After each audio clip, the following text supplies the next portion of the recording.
YouTube, what is going on? Back with my latest video. Today I just want to show you guys my latest comic book pickups. Got some really cool things in the mail and also from local comic book shop day, and I got a huge slab I want to show you guys as well. So let's get right into it, see what I got. Here we go. Alright guys, before we get into this video, please smash that like button down below. Let me know you guys are enjoying these videos, and as always, if you're new to this channel, welcome. Hit subscribe button down below as well so you're updated to my most recent content, and hit that bell notification so you're alerted as soon as I post a new video.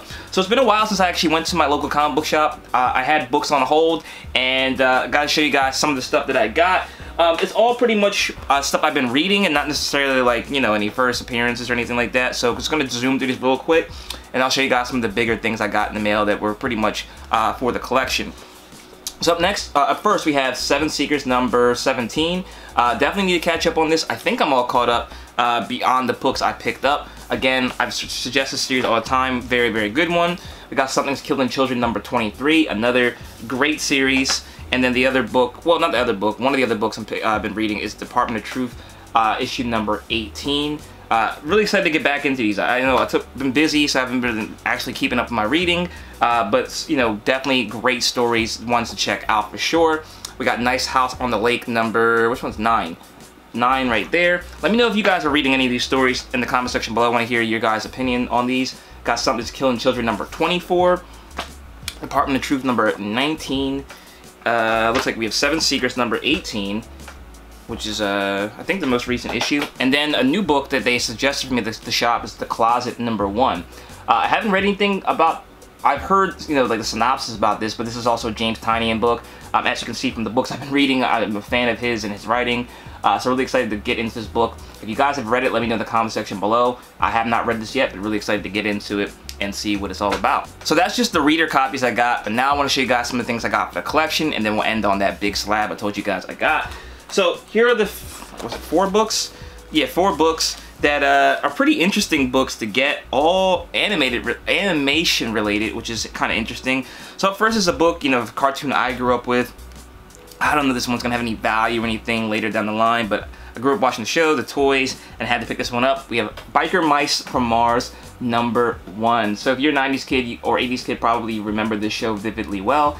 And this is a really cool book. You know, it wasn't expensive. I think it was like 10 bucks. You know, I have some of the toys around here as well. And just a book that was really nostalgic for me. Had to have this one just for the personal collection.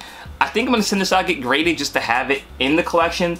Again, I don't see them rebooting this or anybody necessarily caring about this but so much, you know, in the future. But it's just a book that just reminds me of my childhood and something I want to preserve and have in the collection. So Biker Mice from Mars number 1. Very, very cool book. Something I'm excited to get, and maybe I'm the only one out there. If you guys remember the show, though, drop down in the comment section below. Up next, another book that I picked up. This one actually does have a potential as far as like any spec or anything like that, if that's something you're concerned about, because there is a movie coming out. But we have Speed Racer number 1. Very cool book. This book I think got a little bit hot too. I got this right before you know, the announcement happened. Keep in mind, a lot of the books I'm showing you guys have been sitting around for a while and in a stack until I have enough to show you guys a video. So this one I've had for a little bit, but very cool book from 1987, I believe. And you know, it's a black cover, really cool cover to me. You know, hopefully that Speed Racer show ends up being good. But very, very cool. Up next we have a book. I guess this is technically a magazine, and I think this is the first appearance of Naruto. Don't quote me on that. It might also be, I don't know if it's the first appearance of One Piece. It might be even the first appearance of Yu-Gi-Oh! I don't know, but it's very early appearances in, you know, like magazine or comic books. But we have Show and Jump number 0. So very cool. This is like a previews of a bunch of, you know, animes and stuff. I don't think it's the first appearance of Yu Yu Hakusho. It might be though, but you know, just a book that, you know, I've had on my radar for a while. It's not incredibly expensive. I think it's like a $20 book. But you know, like I said, it's the earliest appearance I can find of Naruto. If anybody knows anything differently, let me know in the comment section below. In the middle, watching Naruto now, so I wanted to grab the first appearance of him in this kind of media. And really excited to get this one in the collection because that's the earliest I can find. And let me know if you guys see any differently. And if there is another one, I will definitely be tracking that one down as well.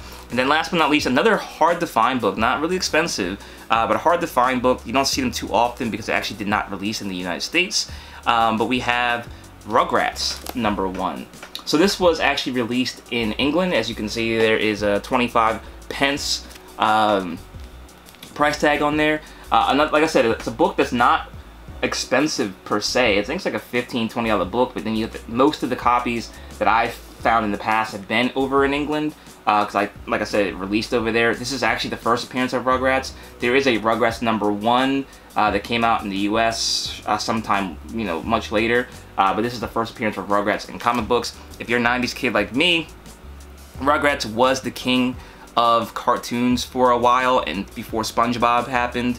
You know, this is an interesting book because it is a Marvel release from 1996, so you know, just in general, it's a pretty cool book, one that I think is under-followed and I think undervalued too, because like I said, SpongeBob, the first appearance of SpongeBob in comic books is actually a pretty pricey book. You can't find it for very cheap, and this one, like I said, is pretty cheap. So I think this one, you know, is obviously Rugrats may have been lapped by SpongeBob, but for those people who grew up at the same time I did, this was a very, very significant cartoon, and just a book I think it's actually rare and hard to get, so definitely a sleeper if you guys are interested. That one's like magazine size, as you can see, so it's harder to probably get in good condition, but you know, like I said, it's pretty rare, so if you see a copy for a good deal, definitely one I would scoop up.